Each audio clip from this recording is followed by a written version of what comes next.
صل على محمد وآل محمد اللهم صل على محمد وآل محمد۔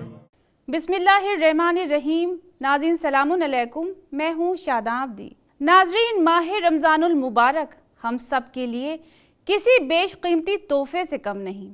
इसकी अहमियत, इसकी बरकत से हमारी ज़िंदगी रोशन व मुनव्वर होती है। लफ्ज़ रमज़ान के असल मायने झुलसा देने वाला और जला देने वाले के हैं, यानी इस महीने परवरदिगार आलम हम इंसानों के तमाम गुनाहों को जला देता है, यानी उसे ख़त्म कर देता है। 11 महीने दुनियावी कामों को करने की वजह से दिलों पर गफलतें छा जाती हैं और इस अरसे में जो गुनाह और ख़ताएं हमसे हुई हों उसे अल्लाह की बारगाह में हाजिर होकर उसे बख्शवाने का महीना है। गफलतों के पर्दों को दिलों से उठा दें ताकि ज़िंदगी का एक नया दौर शुरू किया जा सके। माह सियाम के ज़रिए हम अपने तमाम गुनाहों को बख्शवा सकते हैं, गफलत से बेदार और अपने अंदर तक़वा पैदा कर सकते हैं। जिस तरह से किसी मशीन का बार बार इस्तेमाल करते रहने से उसकी सफाई और सर्विस की ज़रूरत होती है, इसी तरह से माह रमज़ानुल मुबारक भी हमारे गुनाहों और ख़ताओं को बख्शवाने के बाद एक साफ़ सुथरी और गुनाहों से पाको पाकीज़ा ज़िंदगी दोबारा शुरू करने का मौका देता है। इस महीने का तकाज़ा यह है कि इंसान समझे कि ये महीना उसकी असल मकसद तख्लीक की तरफ लौटने का महीना है। इसलिए इस महीने में ज़्यादा से ज़्यादा इबादत करें और इसके लिए ख़ुद को तैयार करें।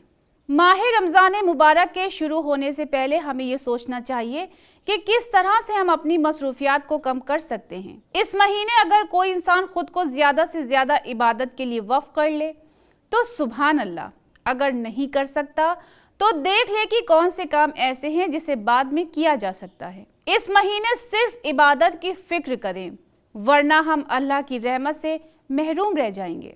रोज़ा न सिर्फ खाने पीने को तर्क करने का नाम है, बल्कि इसकी कुछ शर्तें हैं। इस महीने को कुछ इस तरह से गुजारना है कि कोई गुनाह सरजद ना हो, हमारी आँख ना बहके, कान गलत बात ना सुने, ज़बान से कोई गलत कलमात ना अदा हों।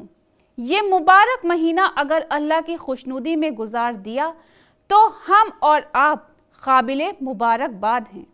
जब हम रोज़ा रखें तो अपनी ज़बान को झूठ बोलने से रोकें, गुस्सा ना करें, लड़ाई और झगड़ा ना करें, जुल्म करने से बचें, खुदा के जिक्र से गाफिल ना रहें, नमाज कायम करें, सब्र और सच्चाई का दामन थामे रहें, बुरे लोगों से दूर रहें, झूठ, तोहमत, बदगुमानी, दुश्मनी, गीबत और चुगली से बचें। आखिरत का हर वक्त ख्याल करें, हमेशा अल्लाह के डर और उम्मीद की हालत में रहें, अपने दिल को गुनाहों से पाक व साफ रखें। जो शख्स रोजे की हालत में झूठ बोलना ना छोड़े तो उसके भूखे प्यासे रहने का कोई फायदा नहीं होता, इसलिए कि जब झूठ बोलना नहीं छोड़ा जो पहले से हराम काम था, तो खाना पीना छोड़कर हमने कौन सा बड़ा कमाल किया है।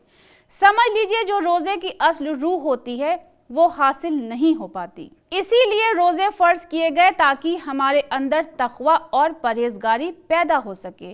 हर वक्त ये बात जहन में रखिए कि अल्लाह हमें देख रहा है, हमें अल्लाह की बारगाह में पेश होना है। जब इस तसव्वुर के बाद बंदा गुनाह करना छोड़ता है तो इसी को तक़वा कहते हैं। सूरे बकरा की आयत नंबर 265 में इसी बात की तरफ इशारा हो रहा है।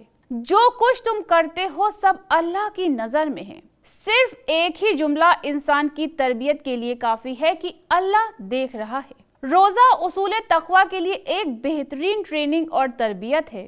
रोज़े की हालत में इंसान को गर्मी में सख्त प्यास लगी होती है, कमरे में अकेला होता है, कोई दूसरा पास मौजूद नहीं होता, कमरे में फ्रिज मौजूद है और उसमें ठंडा पानी रखा हुआ है। उस वक्त इंसान का नफ्स ये तकाजा करता है कि शदीद गर्मी में अगर ठंडा पानी मिल जाए, लेकिन क्या रोज़ादार ठंडा पानी पी लेगा?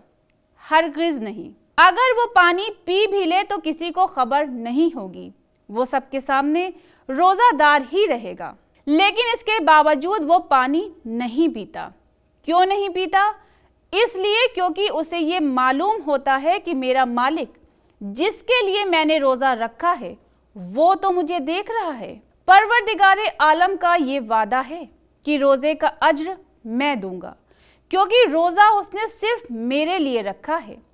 سخت گرمی کی وجہ سے جب گلا سوکھا ہے، کمرے میں ٹھنڈا پانی اور تنہائی ہے، پھر بھی اس نے پانی نہیں پیا، کیونکہ اس کے دل میں میرے سامنے کھڑا ہونے اور جواب دہی کا ڈر اور احساس ہے، اور اسی احساس کا نام تقویٰ ہے۔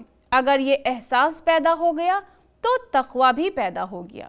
ہم روزے کے ذریعے عملی تربیت حاصل کرتے ہیں تو اسے ہمیں اور ترقی دینی چاہیے، لہٰذا جس طرح سے روزے کی حالت میں شدت پیاس اور بھوک کے باوجود اللہ کی رضا اور خوشنودی کے لیے کھانے پینے سے رک گئے تھے، ٹھیک اسی طرح سے جب ہم کاروباری زندگی میں نکلیں تو وہاں بھی اللہ کے خوف سے ہر غلط کاموں سے خود کو بچائیں۔ یہ ماہ رمضان المبارک کا مہینہ ایک کورس کی طرح ہے، اور یہ کورس تبھی مکمل ہو سکتا ہے جب ہم اس کی بتائی ہوئی ہر اچھی بات پر ہر میدان میں عمل کریں گے، تب تک یہ تربیتی کورس مکمل نہیں ہو سکتا۔ ہم اللہ کے خوف سے پانی پینے سے تو رک گئے، لیکن باقی میدانوں میں ہماری آنکھ غلط جگہ پر پڑ رہی ہے، کان غلط باتیں سن رہے ہیں۔ اس طرح ناظرین یہ کورس مکمل نہیں کہلایا جا سکتا۔ جس طرح سے ہمارے لیے علاج ضروری ہے، ٹھیک اسی طرح سے پرہیزگاری بھی بہت ضروری ہے۔ ماہ صیام میں ہم نے ایسے لوگوں کو دیکھا ہے کہ وہ روزے کے دوران خود کو بہت سست محسوس کرتے ہیں، چاہتے ہیں کہ بس دن بھر آرام کرتے رہیں، جبکہ اس مبارک مہینے میں سستی پر قابو پانے کے لیے خود کو زیادہ سے زیادہ عبادات کے لیے آمادہ کریں۔ یاد رکھیے، ماہ صیام کا ہر لمحہ دنیا کی ہر چیز سے قیمتی ہے۔ یہ انسان میں سختیوں سے لڑنے کی طاقت پیدا کرتا ہے اور ارادوں کو مضبوط بناتا ہے۔ امیر المومنین امام حضرت علی علیہ السلام نے ارشاد فرمایا ہے، اگر بندے کو معلوم ہو جائے کہ رمضان المبارک میں کیا کیا برکات ہیں تو وہ اس بات کو دوست رکھے گا کہ تمام سال ہی ماہ رمضان المبارک رہے۔ روزہ ان تمام چیزوں سے پرہیز کا نام ہے جو خداوند عالم کی نظر میں بری ہیں۔ سورہ بقرہ کی آیت نمبر 183 میں اعلان پروردگار ہو رہا ہے، تم پر روزے اسی طرح فرض کیے گئے جس طرح تم سے پہلے والوں پر فرض کیے گئے تھے، شاید کہ تم پرہیزگار بن جاؤ۔ اگر روزہ اپنے نفس اور خواہشوں پر قابو پاتے اور اسلامی اصولوں کے مطابق رکھا جائے جو شریعت نے بتائے ہیں تو پھر ہم حقیقی روزہ دار کہلائے جائیں گے۔ ناظرین، پروگرام کے آخر میں یہی کہوں گی کہ ماہ رمضان المبارک میں پروردگار عالم ہمیں توفیق عطا فرمائے کہ ہم پورے روزے رکھ سکیں جو اس کی بارگاہ میں قبول بھی ہوں، جس کا مقصد کسی کو دکھانا نہ ہو بلکہ اس کا مقصد اللہ کی خوشنودی حاصل کرنا ہو، اور ہمارے سارے گناہوں کو پروردگار عالم بخش دے۔ سورہ بروج کی آیت نمبر 14 میں اعلان خداوندی ہو رہا ہے، اور وہی بڑا بخشنے والا محبت کرنے والا ہے۔ ناظرین، اسی کے ساتھ ہمارے پروگرام کا وقت اب ختم ہو رہا ہے۔ انشاءاللہ ماہ رمضان المبارک کے سلسلے سے ہماری گفتگو آگے بھی جاری رہے گی۔ تب تک کے لیے ہم آپ سے اجازت چاہتے ہیں۔ خدا حافظ۔